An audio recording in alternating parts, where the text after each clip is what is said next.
Good afternoon, ladies and gentlemen, and welcome to the Solid State PLC presentation to introduce the acquisition of Active Silicon Limited.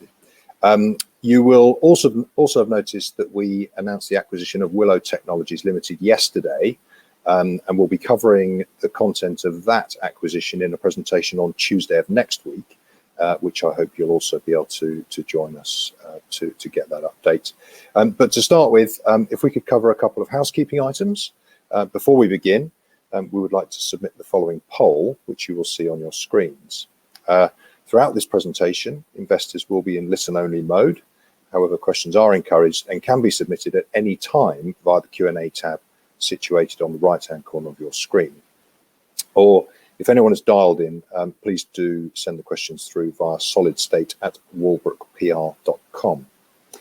The company may not be in a position to answer every question it receives during the meeting. However, the company will review all questions and submit responses where appropriate. These will be available on your Investor Meet Company dashboard. Finally, we would like to remind you that this presentation is being recorded. I'd now like to hand you over to Group Finance Director Peter James and Matthew Richards, Managing Director of the Stereotype Division. Matthew. Yes, thank you, Tom. Welcome, everybody. Good afternoon. So we'll describe our business and the acquisition. This deal meets an unmet need from our existing customers. It was identified by our internal team who've known this company for a long while. We've been talking to them now for 18 months, and throughout, all the parties recognise it was that added value from the union that made this deal particularly attractive. From the outset, we engaged at an engineering level, and this is a technology company, and that really helped build the relationship. The company itself, Active, has solid foundations built up over 30 years, and it's formed on their technical knowledge and expertise of that team. So the staff are critical stakeholders from our perspective, from Solid State's perspective, and of course the vendor. And that need for cultural fit was as important to us and the vendor as the commercial fit. The vendors are committed to the strategy of the enlarged group with a 2-year earn-out. And a big motivator for the deal was the opportunity for growth from the combined operation, the sum greater than the parts, and I will touch upon that throughout this presentation. So Active Silicon is a specialist manufacturer of image processing product and embedded vision technology, providing high margin, differentiated technology solutions for niche industrial applications. The solutions are based upon camera electronics for image acquisition and data transmission, and embedded systems for image processing and machine control. We'll try and bring that to life and put that into some plain English for you with some working examples in the coming slides. Active has a strong competitive position, and as part of the enlarged group, we will be able to offer that differentiated capability. The products have applications in many areas of science and industry. However, it's the opportunity to widen that market and customer penetration using Solid State Group sales team that presents an even greater opportunity for all. We're already underway with that, and again, I touch on it. In terms of customers, presently 50% domestic sales, and the balance equally split between Asia and US at 20%, and something in the order of 10% of sales are in Europe. Right, rest assured, I'm not going to explain or endeavour to explain that circuit diagram, but that is the difference. Active Silicon provide technology solutions at circuit level, at the schematic level, and are all designed in-house. So the PCBs are designed internally. Products and boards are manufactured where appropriate via a long-standing supplier relationship in Poland. That is a high-quality, long-standing relationship for the business. Furthermore, and again differentiating from our existing capability, is the software developer kits, the SDKs as they're known. These are our customer-focused applications for improving the out-of-box experience. So I'm going to hand over to Pete, who'll say a few words, and I'll pick up on a little bit more detail. Thanks, Matthew. So where are Active Silicon based? They've got their head office just outside London, near Ivor, and they've got a production facility just down the road in Langley, pretty close together with excellent transport and communications links. Their technical team are based there. They've got a subsidiary in the US which is complementary to their markets over there, and is also supported by the European sales channel through Holland and Austria. Where do they fit into the rest of the group? So they fit alongside the steer type division as part of the manufacturing division. The two brands together, as Matthew has already said, will form part of our manufacturing offering. And I'll hand back to Matthew, who will try and bring to life what machine vision is, which is where they have expertise. Thanks, Pete. Yeah, so it's really distilled into that one graphic on the bottom of the image there. The capture of the image, or the single frame of video, the processing of that image to make it suitable for transmission, potentially over long distances and in difficult conditions, and then facilitating the actions. And as I mentioned before, we've got some examples of that. We show here in some market segments, which are self-explanatory in industries, where we and Active are differentiating is in particularly harsh environments, challenging conditions where error-free transmission are so essential. Sure. Right, so some examples. To the left, a manufacturing environment. In this example, a tin can production line, largely self-explanatory. Cameras are looking at the object to determine the deformation against a library of images and will reject non-compliant items. An actual active silicon example is they're selling frame grab technology to manufacturers of ultra high resolution televisions, TV sets, and now the latest generation of 8K sets.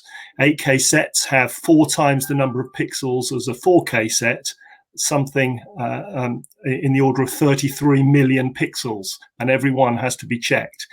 It's essential optically to inspect those reliably and quickly, and clearly that can only be done with automation. In the image on the right, high resolution, absolutely critical in the medical sector. So the images have to be captured without judder, error-free, without blurring, to allow the specialist to look at for the smallest shadow or imperfection in that image. So to capture, process, and act upon that image.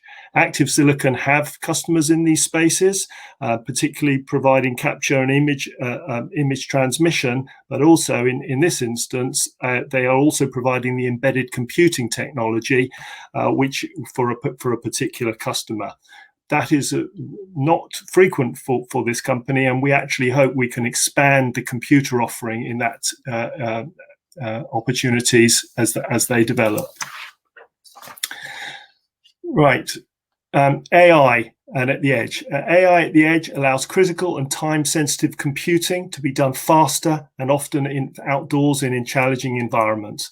Multiple deep learning activities need to run concurrently, utilizing latest parallel processing technologies. Now, one of the most challenging applications of this technology is autonomous vehicles. And we do have a video which will run now. I should point out that this video, we were not involved in the production of this video. We have no part in it. But as it runs, I can tell you, you can see for yourself the level of multiple and parallel processing activities that are ongoing. We are not working with this rather well-known electric car manufacturer in the US, but I can say we're working with UK and European autonomous vehicle manufacturers who are looking to already take our existing computing platforms and are now very interested to hear about our conversation with Active and what they may be able to provide in terms of signal processing and transmission. Somewhat exciting, I must say. I flick to my next slide. So machine vision. Machine vision is evolving into computer thinking. Computer thinking and vision is the automation of human sight. And AI is AI at the edge. Why does that matter? Improved bandwidth, latency, privacy, and signal availability, computers at the network edge are becoming more intelligent, connected, and lower in power, increasingly are more highly integrated. Edge can often mean external, so harsh conditions that are not computer friendly, heat, cold, rain, wind, and power and reliability are considerations. Factories of the future will require lots of AI, visual inspection, as I've touched on, defects, intricate robotic control, drones and robots that need it for self-navigation and for communicating to one another. And vision-based applications are one of the early adopters of this technology and the beneficiaries of this technology chain. A couple of graphics there. Pretty well everyone was familiar with Intel and increasingly with NVIDIA. We know these companies, we know them well, and they're interested already to talk to us about this exciting acquisition. Flick. So computer vision and artificial intelligence is everywhere and growing. Deep learning revolution and AI has its roots in computer vision. Forbes magazine recently had a headline that I read, that the coming wave of billion-dollar computer vision startups. So it's ubiquitous, it's everywhere. We're agri-tech, agriculture, retail, construction, military and maritime, air, city, smart cities, transportation. It's exciting times, and we're in multiple areas here, and this acquisition will only allow us to enhance that position. And I hand over to Pete, and then I've got a few more closing comments. Thank you, Matthew. So what does this acquisition bring? I think Matthew's started to bring some colour to it, but it really brings an opportunity to expand our vision product range and embed it with the SteerTight embedded computing portfolio that we've already got. We've got a beneficial customer base of bringing the two together. ANPR, pipeline inspection, rail surveillance are all markets that SteerTight has a footprint in today and can benefit from the capabilities that Active Silicon brings to the table. We have the ability to upsell our existing proposition and add more value to our customers through the combined offering. The own brand products that Active Silicon have, we believe we can enhance and build on and actually add further value by combining the two businesses and the two offerings. Active Silicon has got a very well-established brand, and through the solid state sales channels, we believe we can promote that further. By combining the two marketing and business development teams, we think we can really get some traction in this market and differentiate our offering from others that are competing in this space. As a group, we've now got access to the supply chains. So Active Silicon do utilize FPGAs and other electronic components that our sister subsidiary Solid State Supplies distribute. So we'll have better visibility on product life cycles and roadmaps for future developments. And that can only enhance the offering that Active Silicon can bring to its customers. Thanks, Pete. Right, we double clicked. So a little bit more detail on the products. I'll go through this slide somewhat more quickly. The image on the right is the Active's Harrier product. They've been working on that since we've met them. It's moved on significantly. Autofocus zoom camera. There's an increased need for adding different protocols to those cameras. That one now carries at least 5 different technologies. A question that I was asked is, don't the camera manufacturers themselves produce these protocols? Short answer is no. The camera technology comes as no surprise to you perhaps that Sony has led a lot of camera technology development, and they set the standard, but that does not meet all applications, all needs. GigE, USB, Co-Express, 3G SDI. These are all additional standards over and above the HDMI that customers need for different applications. FPGA that Pete touched on there, we're excited because we already as a group have FPGA expertise and supply chain expertise, so we can bring that to Active. They spend a significant sum per year on FPGA, and we've got good know-how in that. And finally, on this slide, our EMC expertise, and we are now building some new EMC testing capability into our Redditch facility, which is of interest to Active to test the combined systems. Right. Last slide from me, and then I shall hand back to some Pete, who's got some numbers for you.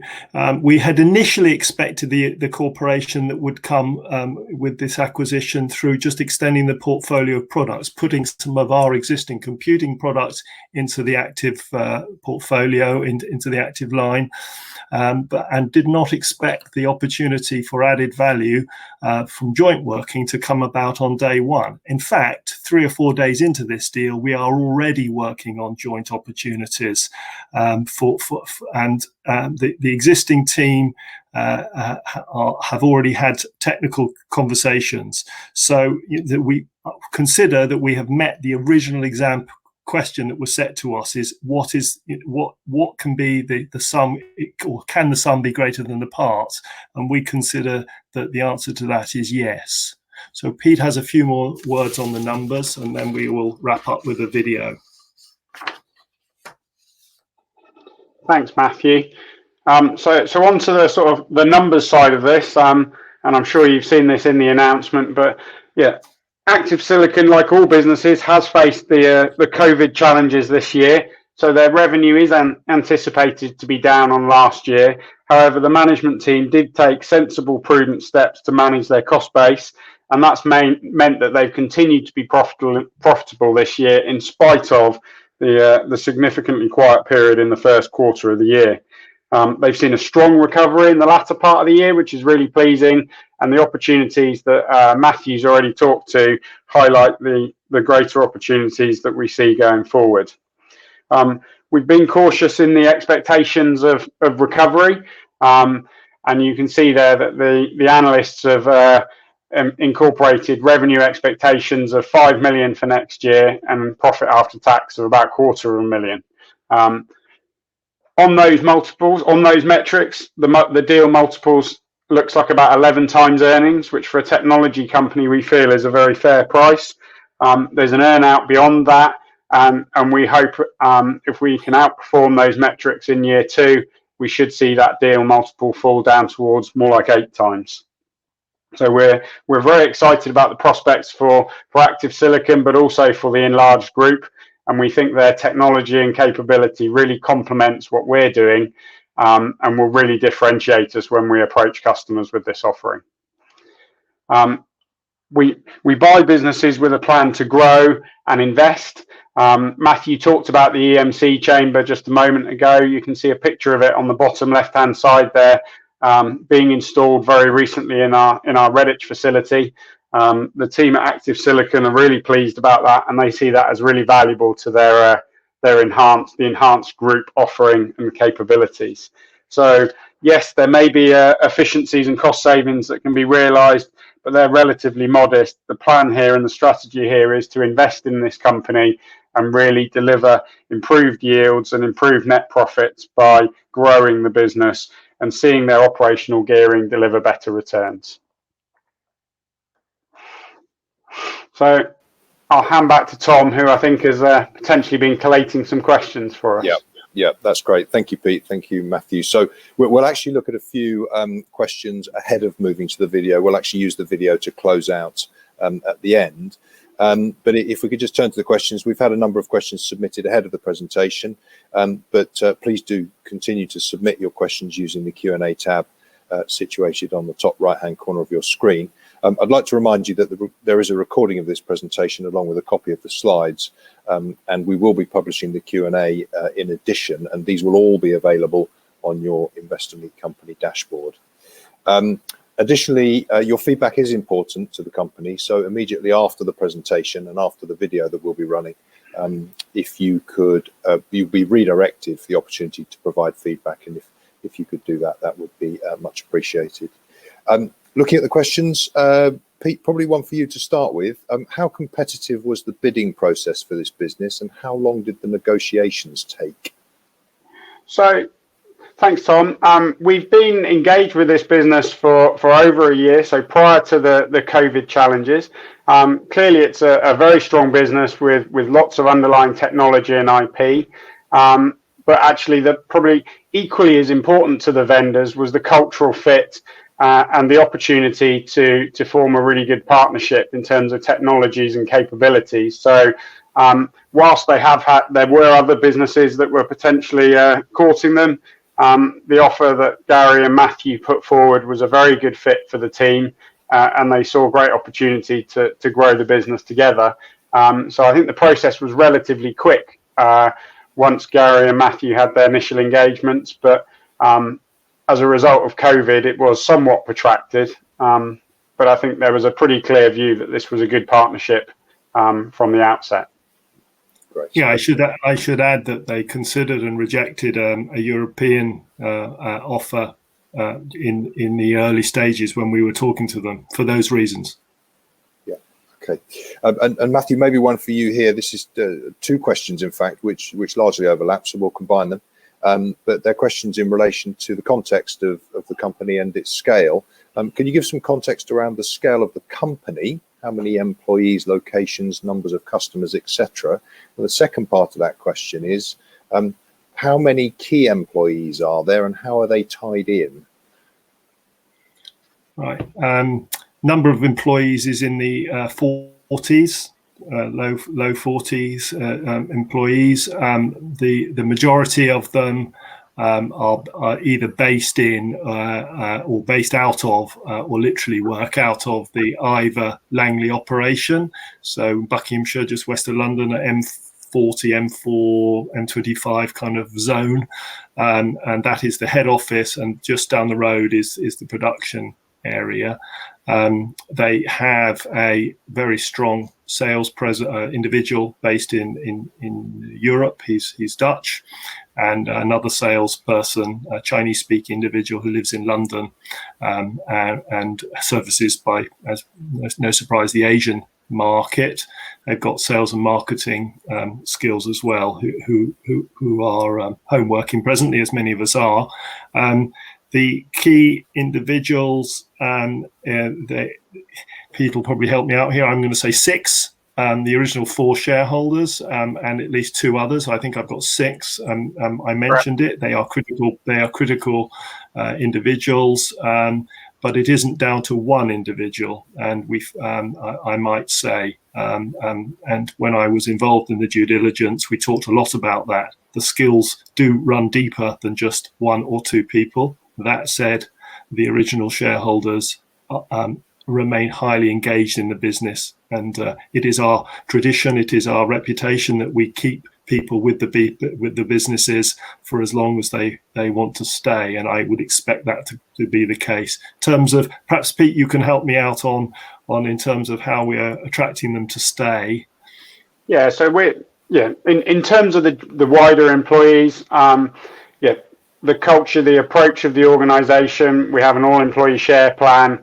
The employees have typical employment benefits. I think the other big thing is the key employees, the 4 key shareholders are motivated through a 2-year earnout, which commits them to certainly the first 2 years, but hopefully beyond as well. I think it is also fair to say the wider team and capabilities will be bolstered by the team that Matthew's got in Redditch as well. So I think there is a real benefit for both organisations here in terms of technical capabilities. Great. Okay. And in fact, that leads on to the next question. So I'm going to ask the question, but I'm also then just going to put that in the context of the more recent presentation we gave at the interim results, where we were focusing on the expansion of structural growth markets and particularly the expansion of the operations within the computing division. But the question is, you talk about the opportunity for Stereotype and Active Silicon being greater than the sum of the parts. How so is the question.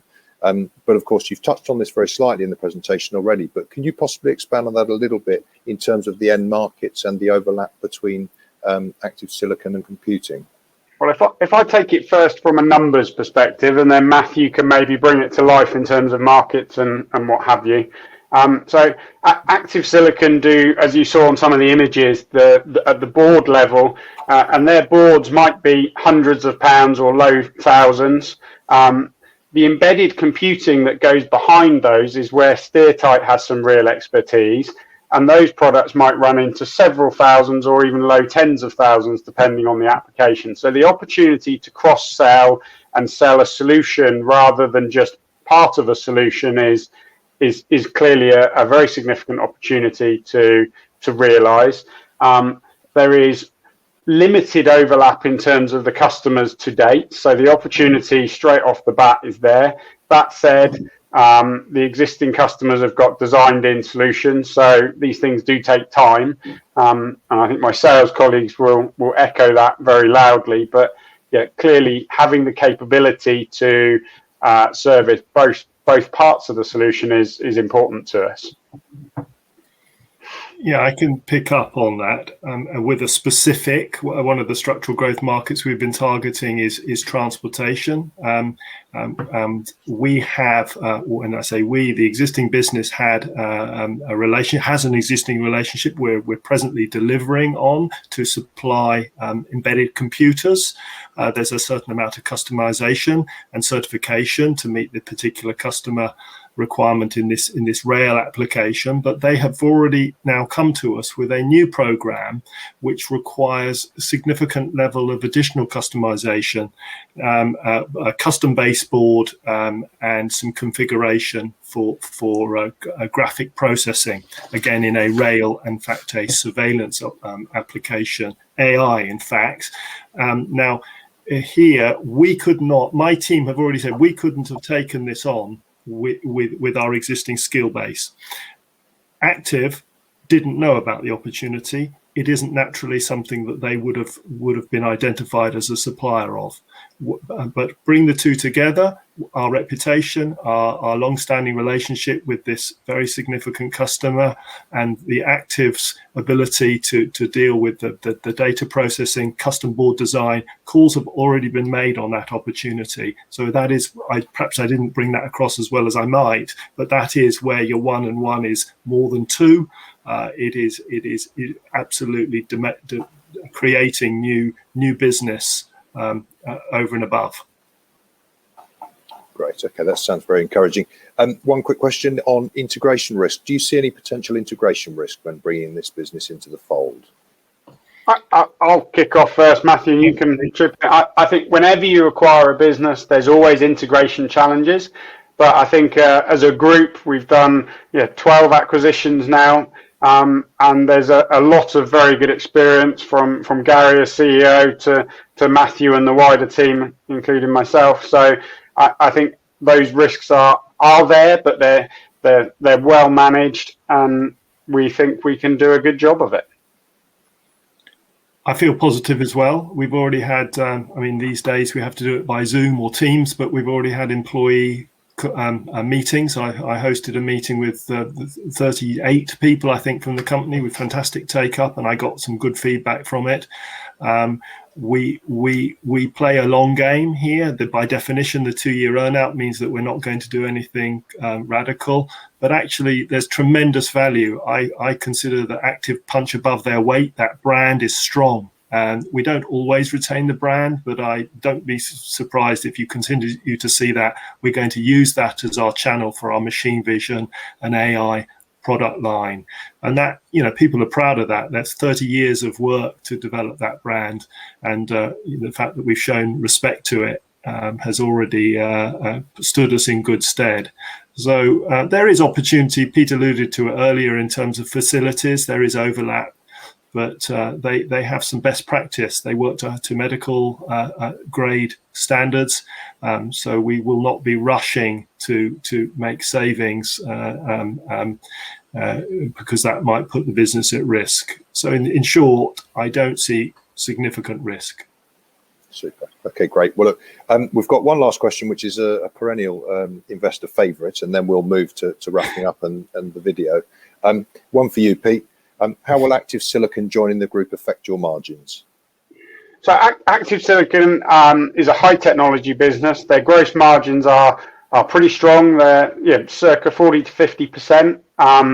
They are accretive to the manufacturing division as a whole, and therefore as the group as a whole, albeit they're not an enormous revenue number in relation to the whole group as a whole. So when you do the maths, it doesn't move the dial massively, but it's a positive contributor.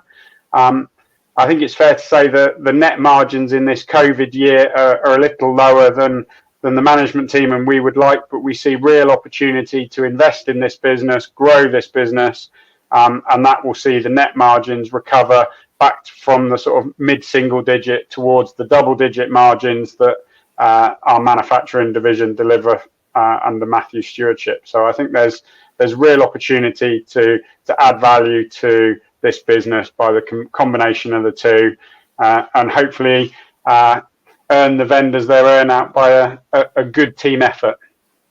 Super. Great. Okay. Well, look, thank you, Pete. Thank you, Matthew, for updating investors today. Could I ask investors not to close this session, as you'll now be automatically redirected for the opportunity to provide feedback after we've seen the video.